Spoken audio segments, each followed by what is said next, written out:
What does it mean to be America's everyman when the spotlight burns too bright?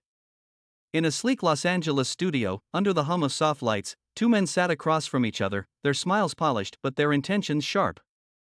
The air held a faint charge, like the moment before a storm breaks. The set was intimate, a deliberate choice: two low-slung leather chairs, their burgundy sheen catching the studio lights, flanked a glass coffee table that reflected the faint glow of a single chipped porcelain cup, Tom Hanks water, untouched. Three cameras framed the scene, a wide shot capturing the tableau, a mid on the guest, and a close-up lingering on Jimmy Kimmel's expressive face. Clip-on microphones glinted on their lapels, wires whispering against fabric with each subtle shift. The small studio audience, 30 souls in tiered seats, rustled programs and leaned forward, phones dim but ready. Overhead, the lights buzzed faintly, a drone only the crew noticed. Jimmy Kimmel, the affable late-night host with a knack for disarming A-listers, leaned back, his navy suit crisp against the leather. His pen tapped once, twice, on a stack of notecards, a habit from his early days, a tick that grounded him. 20 years in this chair, he thought, and still, the first minute feels like a tightrope. "Tom, it's great to have you," he said, voice warm, eyes crinkling. "You're basically America's dad at this point." "How's that feel?" Tom Hanks, in a tailored gray blazer, flashed his trademark grin, the one that had carried him through decades of blockbusters and Oscar speeches.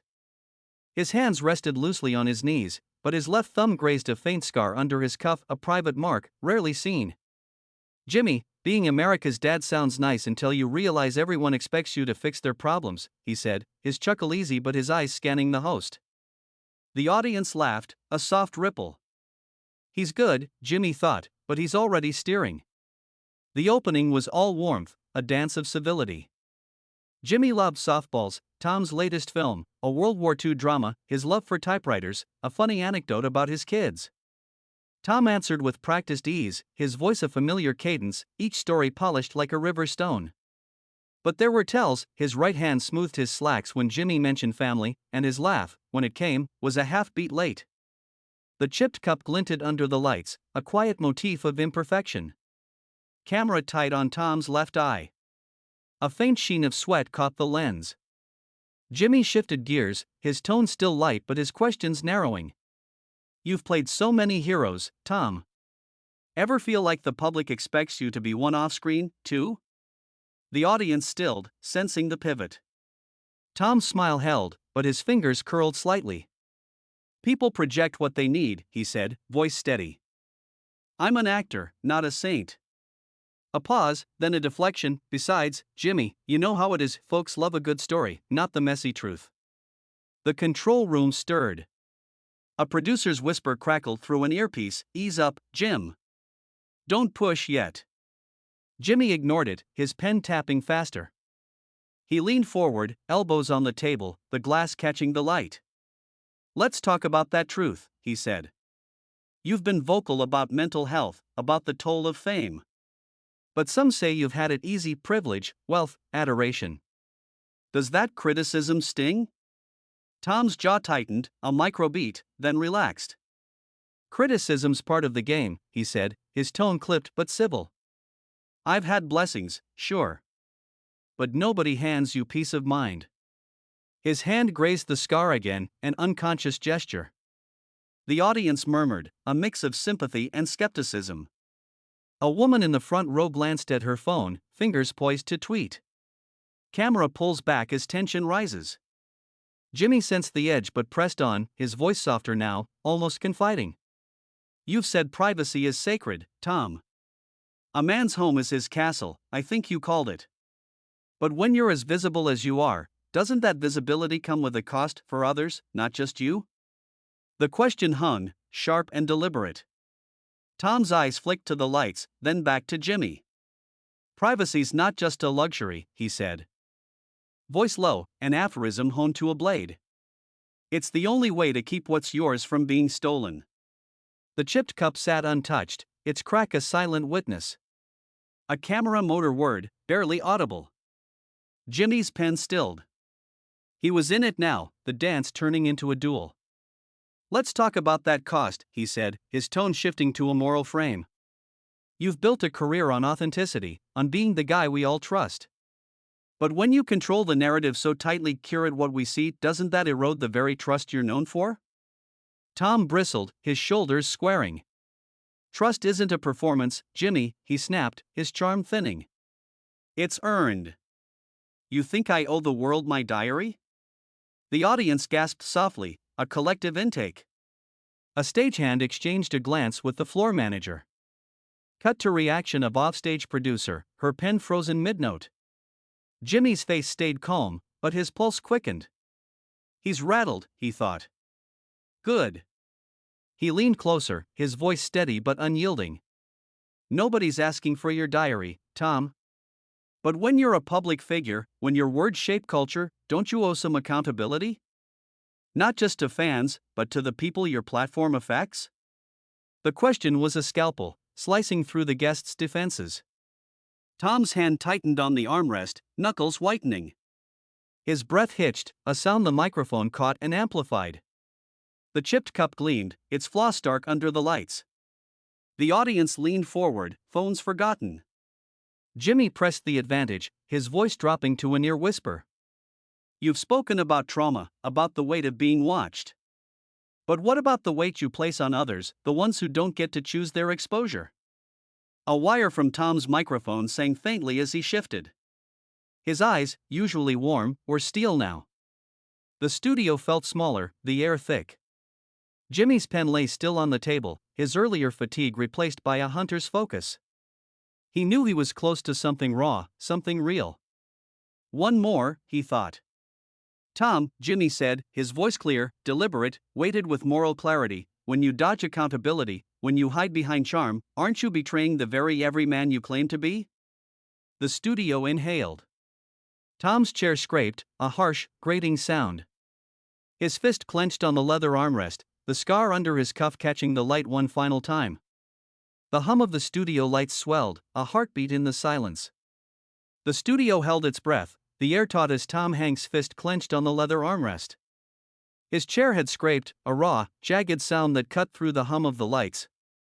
Jimmy Kimmel's final question: when you dodge accountability, when you hide behind charm, aren't you betraying the very everyman you claim to be? Hung like a guillotine.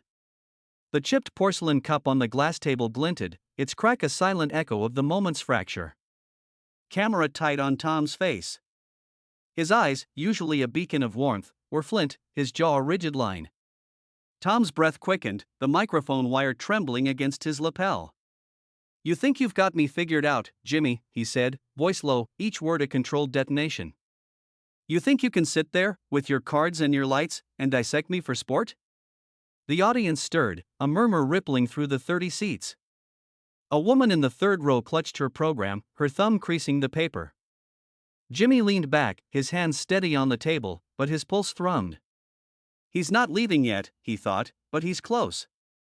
I'm not dissecting you, Tom, he said, voice calm but unyielding. I'm asking what it means to be the man everyone trusts when trust is a two-way street. The words were measured, but they landed like a challenge. Tom stood abruptly, his chair screeching against the polished floor. The microphone wire snapped taut, then slackened, a faint whine in the speakers. Wide shot captures the tableau, host seated, guest looming. Trust?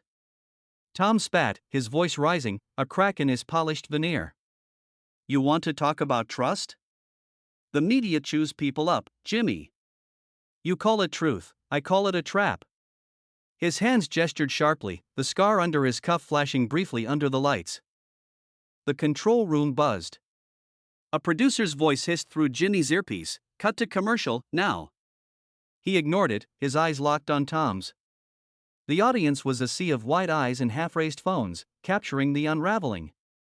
A stagehand froze, his clipboard forgotten. Tom paced a single step, then stopped, his shoulders heaving. I've given everything, he said, quieter now, almost to himself. My work, my heart. And you think you can boil it down to a soundbite? For a moment, vulnerability flickered, his voice caught, a fleeting tremor. Camera zooms on Tom's left hand, fingers brushing the scar. Then it was gone, replaced by steel.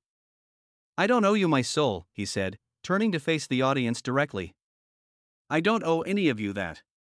A gasp rippled through the crowd, sharp and collective.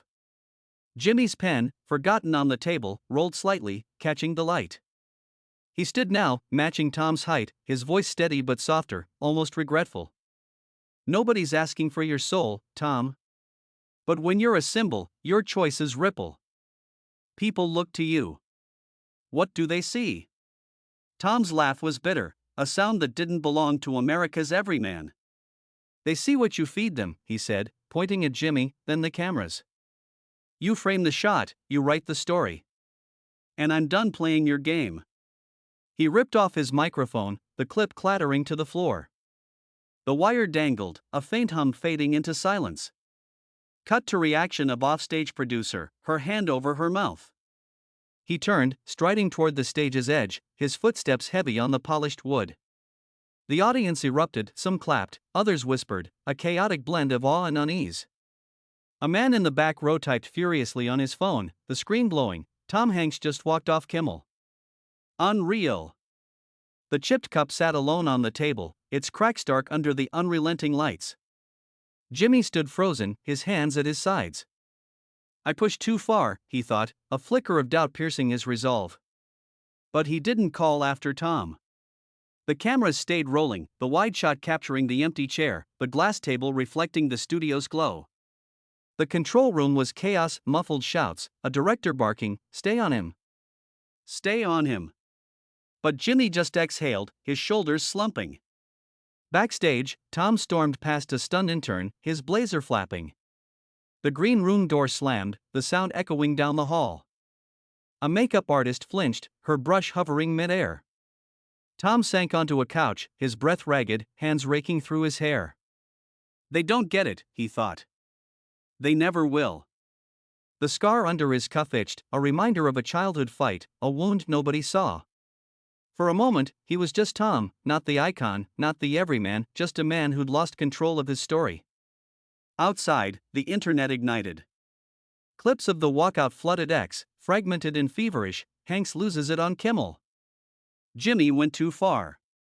Is Tom Hanks okay? A viral thread dissected his words, I don't owe you my soul, some calling it raw, others entitled. A fan posted a shaky audience video, the chipped cup visible in the corner. Already you mean, the cup knew before we did. Jimmy, still on set, faced the audience as the cameras panned back. Well, he said, forcing a wry smile, that's live TV, folks. The audience laughed nervously, unsure if it was a joke or a rescue. He sat, picking up his pen, tapping it once, twice. 20 years, he thought, and I've never seen a crack like that. The show cut to commercial, the screen fading to a car ad, but the tension lingered, a ghost in the studio air. In the green room, Tom's phone buzzed, texts from his agent, his wife, a flood of notifications. He ignored them, staring at the wall, where a framed poster of his own face grinned back, forever frozen in a role he'd played. Control, he thought. It's all I ever wanted. But the weight of the night pressed down, the cost of visibility clearer than ever. Back on set, the crew scrambled to reset. A stagehand swept up the microphone clip, its wire tangled like a broken promise. The audience filed out, their whispers a low hum, phones still glowing with posts. Jimmy lingered, his fingers tracing the edge of the glass table. The chipped cup sat untouched, its flaw a quiet indictment. He'd wanted truth, but at what price? The fallout would ripple for days. X churned with takes, some praised Jimmy's nerve, others mourned Tom's unraveling. A think piece called it the night America's dad broke, while another questioned the ethics of pushing a legend past his limit. Both men, in their own ways, faced the same mirror, privilege and pain, authenticity and performance, tangled in a moment neither could take back. Tom, alone now, stood and smoothed his blazer. He'd walk out of the studio soon, into a world that felt different, sharper. Jimmy, back in his dressing room, would replay the tape, searching for the moment it all turned. The chipped cup, left on the table, would be cleared by a janitor, its story forgotten. But the fracture it witnessed, that would linger, a scar on the narrative they'd both tried to control.